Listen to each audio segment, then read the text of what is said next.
India बनाम भारत की politics एक बार फिर से परवान चढ़ने लगी है और इस बार मुद्दा बना है एनसीईआरटी की किताबों में इंडिया को बदलकर भारत करने का।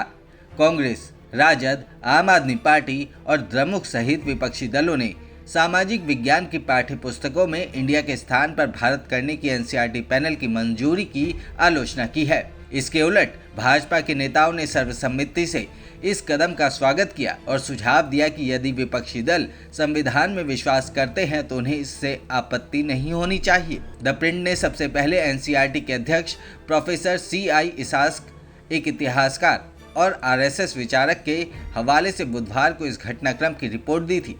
इसास्क ने कहा कि समिति ने पाठ्यक्रम में हिंदू की हार पर ध्यान कम करने का सुझाव दिया है। कर्नाटक के उप मुख्यमंत्री DK शिव कुमार ने कहा कि ये प्रयास भारत विरोधी है और एनसीईआरटी को सरकार द्वारा मजबूर किया जा रहा है। उन्होंने कहा, हम भारतीय रिजर्व बैंक, भारतीय प्रशासनिक सेवा और भारतीय विदेश सेवा क्यों कह रहे हैं? हमारे पासपोर्ट में भारत गणराज्य अंकित है। मुझे लगता है कि सरकार के साथ कुछ गलत हुआ है। वे भारतीयों के मन को भ्रमित क्यों कर रहे हैं? उन्होंने जो भी रुख अपनाया वो पूरी तरह से जन विरोधी, इंडिया विरोधी और भारत विरोधी है।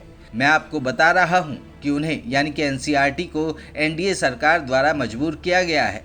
ये बिल्कुल गलत है। आप भारत का इतिहास नहीं बदल सकते। कर्नाटक वही जारी रखेगा जो पहले से चला आ रहा है। कर्नाटक के मंत्री और कांग्रेस नेता प्रियंक खरगे ने भी कहा कि भाजपा वास्तविक मुद्दों पर ध्यान केंद्रित करने के बजाय दूसरे मुद्दों में उलझा रही है। उन्होंने मीडिया से कहा, ये स्पष्ट है कि केंद्र सरकार आगे बढ़ेगी और ऐसा काम करेगी।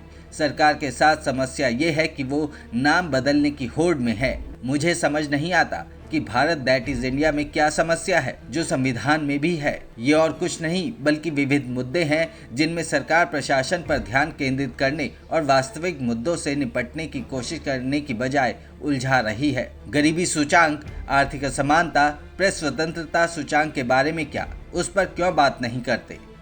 वरिष्ठ कांग्रेस नेता KC वेणुगोपाल ने कहा कि भाजपा न तो भारत के प्रति ईमानदार है और न ही इंडिया के प्रति। उन्होंने मीडिया से कहा, नाम बदलना ध्रुवीकरण की राजनीति के लिए भाजपा की एक नई रणनीति मात्र है।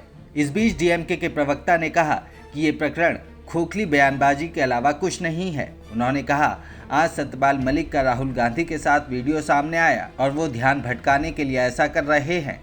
क्या इससे ये सुनिश्चित होगा कि भारत के लोग अधिक खुशहाल हो जाएंगे?